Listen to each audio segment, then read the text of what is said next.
नमस्कार दर्शकों, हमारे कार्यक्रम में आपका स्वागत है।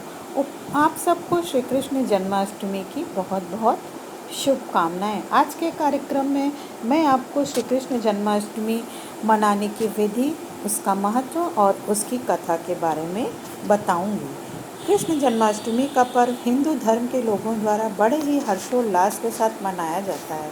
पौराणिक कथाओं के अनुसार इस दिन जगत के पालनहार श्री हरि ने भगवान कृष्ण के रूप में अपना 8वां अवतार लिया था। भाद्रपद माह के कृष्ण पक्ष की अष्टमी तिथि को इनका जन्म हुआ था, जिस कारण इसी तिथि को जन्माष्टमी के रूप में आज भी लोग मनाते हैं। जन्माष्टमी के दिन लोग व्रत रखते हैं और कन्हैया के जन्म की खुशी मनाते हैं। भक्त मध्य रात्रि में कन्हैया का श्रृंगार करते हैं, उन्हें भोग लगाते हैं और पूजा अर्चना करते हैं।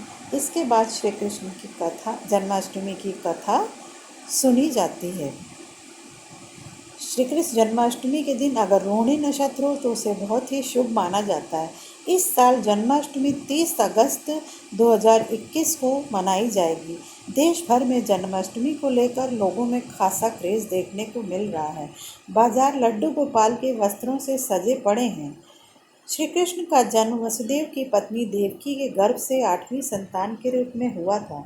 जन्म के बाद श्री कृष्ण को गोकुल यशोदा के पास भेज दिया गया था। जन्माष्टमी व्रत रखने वाले जातकों को इस दिन प्रातःकाल स्नान करके सूर्य, सोम, यम, काल, संधि, भूत, पवन, दिक्पति, भूमि, आकाश, खेचर, अमर और ब्रह्मा आदि देवताओं को नमस्कार करना चाहिए और फिर पूर्व या उत्तर दिशा की ओर मुख करके बैठें। इसके बाद इस मंत्र का जाप करें।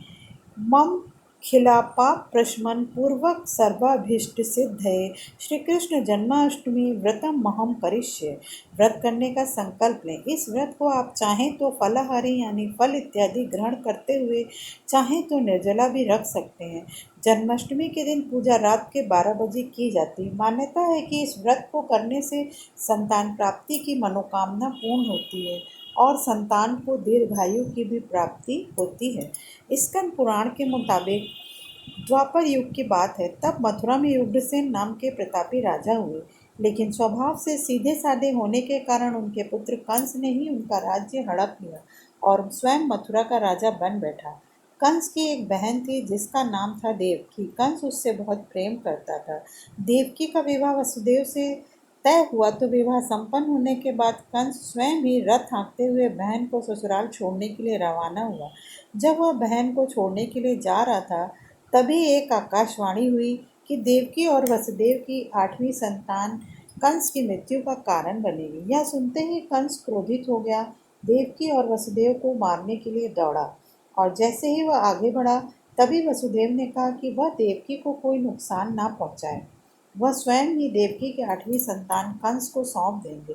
इसके बाद कंस ने वसुदेव और देवकी को कारागार में डाल दिया। कारागार में ही देवकी ने 7 संतानों को जन्म दिया और कंस ने सभी को एक एक करके मार दिया। इसके बाद जैसे ही देवकी फिर से गर्भवती हुई, तभी कंस ने कारागार का पहरा और भी कड़ा कर दिया। जब भाद्रपद माह के कृष्ण पक्ष की अष्टमी को रोहिणी नक्षत्र में कन्हैया का जन्म हुआ, तभी श्री विष्णु ने वसुदेव को दर्शन देकर कहा वह स्वयं ही उनके पुत्र के रूप में जन्मे हैं। उन्होंने यह भी कहा कि वसुदेव जी उन्हें वृंदावन में अपने मित्र नंद बाबा के घर पर छोड़ आए और यशोदा जी के गर्भ से जिस कन्या का जन्म हुआ है उसे कारागार में ले आए। यशोदा जी के गर्भ से जन्मी कन्या कोई और नहीं बल्कि स्वयं महामाया थी। यह सब कुछ सुनने के बाद वसुदेव जी ने वैसा ही किया। स्कंद पुराण के मुताबिक जब कंस को देवकी की 8वीं संतान के बारे में पता चला तो वह कारागार पहुंचा। वहां उसने देखा कि 8वीं संतान तो कन्या है, फिर भी वह उसे जमीन पर पटकने ही लगा कि वह माया रूपी कन्या आसमान में पहुंचकर बोली कि रे मूर्ख, मुझे मारने से कुछ नहीं होगा। तेरा काल तो पहले से ही वृंदावन पहुंच चुका है और वह जल्द ही तेरा अंत करेगा। इसके बाद कंस ने वृंदावन में जन्मे नवजातों का पता लगाया। जब यशोदा के लाला का पता चला तो उसे मारने के कई प्रयास किए, कई राक्षसों को भी भेजा, लेकिन कोई भी उसका बाल बांका नहीं कर पाया। तब कंस को एहसास हो गया कि भगवान विष्णु ने इसे ही मेरे काल के रूप में भेजा है। फिर भी कंस ने कृष्ण को अनेकों राक्षसों की सहायता से मरवाने की कोशिश की, लेकिन सफल नहीं हो पाया और श्री कृष्ण एक एक कर सभी राक्षसों का उद्धार करते चले जाते। फिर 11 साल की उम्र में वह कंस के महल पहुंचते हैं और वहां जाकर कंस का अंत करते हैं और अपने माता पिता को कारागार से निकालते हैं। तो इस तरह से जो भी यह कथा को पढ़ता या सुनता है, उसके सभी पापों का नाश होता है और शुभ फल की प्राप्ति होती है। तो दर्शकों, ये थी श्री कृष्ण जन्माष्टमी की कथा। अगर आपको ये वीडियो पसंद आया हो तो उसे लाइक और शेयर अवश्य करें। अगले वीडियो में फिर श्री कृष्ण लीला के साथ आपसे दोबारा मुलाकात होगी। तब तक के लिए भगवती भगवान श्री कृष्ण की आप पर कृपा बनी रहे। आप सभी का मंगल हो। ओम नमो भगवते वासुदेवाय नमः। एक बार फिर से आप सबको श्री कृष्ण जन्माष्टमी की बहुत बहुत शुभकामनाएं।